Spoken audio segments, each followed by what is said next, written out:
ہماری لوگوں سے ناراضگیاں ہیں، رشتہ داروں سے، عزیزوں سے، محلے داروں سے، کاروباری لوگوں سے، سیاسی اور دیگر ہماری ناراضگیاں بن جاتی ہیں۔ ہم اگر دیکھیں کہ ہمارے جو ناراض لوگ ہیں، جن سے ہم ناراض ہیں یا جو ہم سے ناراض ہیں، تو ہم کہیں گے کہ یہ کاروباری وجہ سے ناراضگی ہوئی ہے، یہ رشتہ داری کی وجہ سے ناراضگی ہوئی ہے، یہ محلے کی وجہ سے ناراضگی ہوئی ہے، یہ فلاں فلاں فلاں فلاں۔ اب ڈھونڈے ہماری اللہ کے لیے ناراضگی کتنے لوگوں سے ہوئی ہے، تو شاید ہمیں بہت کم لوگ ملیں۔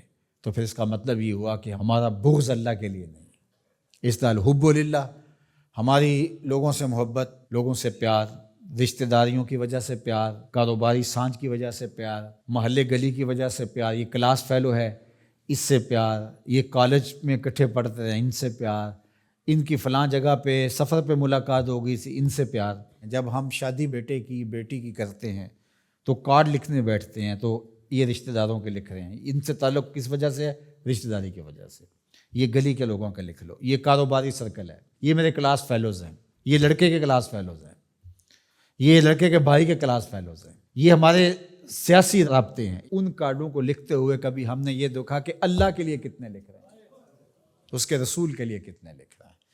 اگر ہم یہ دیکھیں تو پھر ہمیں مبارک ہو، اور اگر ایسا کوئی بھی نہیں، ہماری دوستیوں کے سبب اور ہوتے ہیں، اور ہم کہتے ہیں ایمان کا مزہ نہیں آیا، ایمان کا سرور نہیں آیا، کہتے ہیں جتنا گڑ ڈالو گے اتنا ہی میٹھا ہوگا، تو تم نے گڑ ہی نہیں ڈالا تو اس پھیکے سے کیا مٹھاس آئے گی؟ تو یہ گڑ تو تم نے ڈالنا تھا۔ احب الاعمال کا، افضل الاعمال کا، الحب فی اللہ والبغض فی اللہ، تمہاری لوگوں سے محبت بھی اللہ کے لیے، تمہاری لوگوں سے دشمنی بھی اللہ کے لیے۔ اللہ اکبر۔ تو ہم نے وہ معیار ہی مقرر نہیں کیا تو پھر اس کا لطف، اس کی حلاوت کیسے نصیب ہوگی؟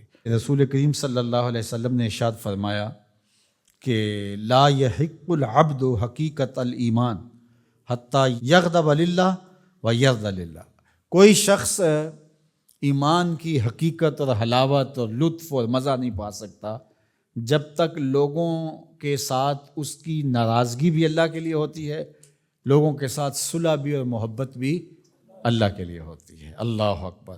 فَإِذَا فَعَلَ ذَلِكَ اسْتَحَقَّ حقیقت، اور اگر کوئی شخص ایسا کر لیتا ہے، اس سے اس کی لوگوں کے ساتھ محبت اور نفرت کا معیار، اللہ کے لیے محبت اور نفرت کا معیار یہ ہے، تو پھر وہ حقیقت ایمان کا نور پا جاتا ہے۔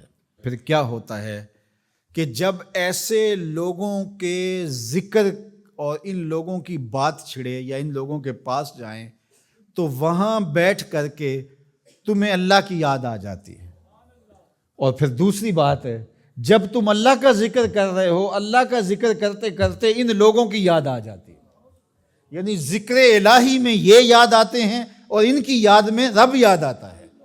اللہ اکبر۔ یعنی پھر یہ اللہ کے ذکر سے الگ نہیں ہوتے، تم یاد رب کو کر رہے ہوتے ہو تو رب کے یہ دوست بھی ساتھ یاد آ جاتے ہیں، اور اگر تم ان کو یاد کر رہے ہو تو ان کو یاد کرتے کرتے رب یاد آ جاتا ہے، کیونکہ تمہاری ان سے محبت ہی اللہ کے لیے ہے۔ اسلام کی، دین کی، ایمان کی خوبصورت اور مضبوط کڑی یہ ہے کہ تم کسی سے پیار کرو تو وہ بھی اللہ کے لیے، کسی سے دشمنی رکھو تو وہ بھی اللہ۔